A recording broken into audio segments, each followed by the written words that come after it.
আউযুবিল্লাহি মিনাশ শাইতানির রাজিম বিসমিল্লাহির রহমানির রহিম তাবারাকাল্লাযী বিয়াদিল মুলকু ওয়া হুয়া আলা কুল্লি শাইইন কাদির। সম্মানিত অনলাইন দুনিয়া যারা রয়েছেন, আজকে একটা অত্যন্ত জরুরি জনগুরুত্বপূর্ণ খুবই প্রয়োজনীয় একটা বিষয় নিয়ে আপনাদের সাথে কথা বলবো। আপনারা আমার পিছনে যে একটা অবকাঠামো দেখতেছেন, এটা একটা আল্লাহর ঘর মসজিদ। এই মসজিদটা এই এলাকার মানুষ অনেক কষ্ট করে মোটামুটি ছাদ পর্যন্ত নিয়ে আসছে। এখন ওনারা পাশে একটা জীর্ণ শীর্ণ একটা ঘরে কষ্ট করে নামাজ পড়তে হয়।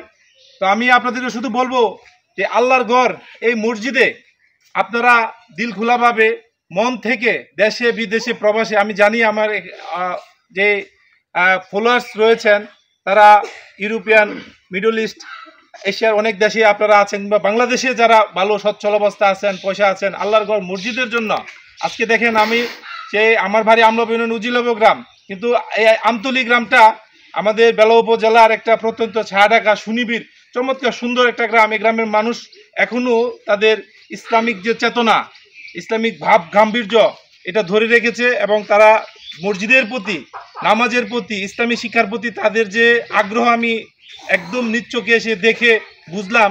সেজন্য আমি আপনাদেরকে অনুরোধ করছি এই মসজিদের বাকি কাজটুকু করে অতি অল্প সময়ের মধ্যে তারা যেন সামনে মাটি ভরে প্লাস্টার করে এবং ইট দিয়ে বাউন্ডারি করে তারা যেন এই মসজিদে আসতে পারে। তো এই এলাকার অনেক মানুষ মসজিদের প্রতি তাদের দরদ দেখে আমি সত্যি আপ্লুত। তো আমি কিছু অনুরোধ করব প্রধান শিক্ষক জনাব মিজান বশির স্যারকে কিছু বলার জন্য। বিসমিল্লাহির রহমানির রহিম। আমাদের এই আমতলী মধ্যপাড়া জামে মসজিদটি নির্মাণ কাজ চলতেছে। আমি এই কৃষ্ণমূর্তি ভাইয়ের মাধ্যমে সবার কাছে অনুরোধ করব যে যতটুকু পারেন একটু খেয়াল রাখবেন যাতে আমাদের মসজিদের কাজটি দ্রুত সম্পন্ন করতে পারি। ধন্যবাদ, চমৎকার। আপনি মুরব্বী, আপনি যদি মানুষের উদ্দেশ্যে কিছু বলে দেন শুধু সাহায্য করার জন্য, মসজিদে যাতে আপনারা উঠতে পারেন, এটা বললে। আসসালামু আলাইকুম। আমাদের আমতলী মধ্যপাড়া একটা মসজিদ, মনে করেন আমরা আর্থিক অবস্থা দুর্বল, কিন্তু আমরা যা যেমন পারেন আল্লাহর রাস্তায় কিছু সহায়তা করবেন, আমরা যেমন সফলতা করতে পারি। নামাজ পড়ার জন্য দ্রুত মসজিদে আসতে পারেন। জনাব, আপনার নাম বলে আপনি। আসসালামু আলাইকুম রহমতুল্লাহ। আমি হাফেজ মৌলানা মোহাম্মদ হাবিবুল্লাহ, অত্র এলাকার সন্তান।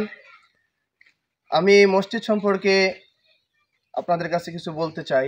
এই মসজিদটা হচ্ছে আমাদের আমতলী এলাকার মধ্যপাড়া একবারে মেন সেন্টারে আমাদের এই মসজিদ। তো এই মসজিদটা বানাতে গিয়ে আমাদের অনেক টাকার প্রয়োজন। আলহামদুলিল্লাহ কাজ অনেকটুকু এগিয়ে গেছে, আরও অনেক কাজ বাকি আছে। যে কাজটুকু পুরা করার লক্ষ্যে আমরা আপনাদেরকে জানালাম, আপনারা যেমন পারেন এই মসজিদে সাহায্য করবেন। আর মসজিদে সাহায্য করার ব্যাপারে আল্লাহ পাক রব্বুল আলামিনের কাছে অনেক ফজিলত আছে। আমাদের প্রিয় নবী সাল্লাল্লাহু আলাইহি সাল্লাম হাদিসে বলেছেন, মান বানাল্লাহু মসজিদান ফিল বাইতি বানাল্লাহু বাইতান ফিল জান্নাহ। অর্থাৎ যে ব্যক্তি দুনিয়াতে একটা মসজিদ নির্মাণ করবে, আল্লাহ তাআলা তার জন্য জান্নাতে একটা বালাখানা তৈরি করে দিবে। সুবহানাল্লাহ। সুবহানাল্লাহ। আমরা যেন একটা ইট দেই, এই ঈদের বিনিময়ে আল্লাহ পাক রব্বুল আলামিন জান্নাতে আমাদের জন্য একটা বালাখানা তৈরি করবে। কি বলেন?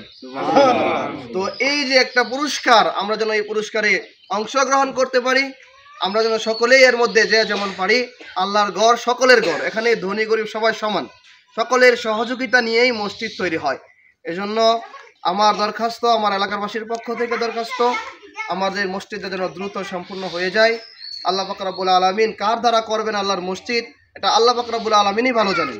যাদেরকে আল্লাহ তাআলা পছন্দ করেন, যাদেরকে ভালোবাসেন, তাদের দ্বারাই আল্লাহর কাজ করায়, তাদের দ্বারাই দিনের কাজ করার মতো আল্লাহ তৌফিক দান করে। এই জন্য আল্লাহ তাআলা আমাদের সকলকে দিনের কাজে সহযোগিতা করার তৌফিক দান করুন। আমি যে কথাটা বলতে চাই, দক্ষিণ কোরিয়া বসে জানি অনেক লোক, দক্ষিণ কোরিয়া শত শত মানুষ আছেন। আর দক্ষিণ কোরিয়া যারা জব করে আমরা জানি তারা খুবই সচ্ছল থাকে। আমেরিকায় অনেকে আছেন, লন্ডনে আছেন, বা অন্যান্য বিদেশে আছেন। আপনারা দেখেন, আপনার হৃদয়টা একটু জাগান।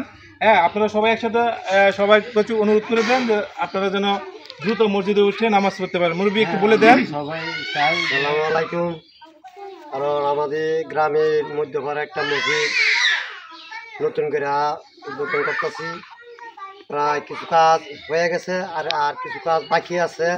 আপনারা দেশে বিদেশে যারা থাকেন তারা দুজনে একটু সহযোগিতা করেন, ইনশাল্লাহ আপনারা উসিলায় আল্লাহ যদি রহমত করে তাহলে আমরা মসজিদের কাজটা শেষ করে করতে পারবেন ইনশাআল্লাহ।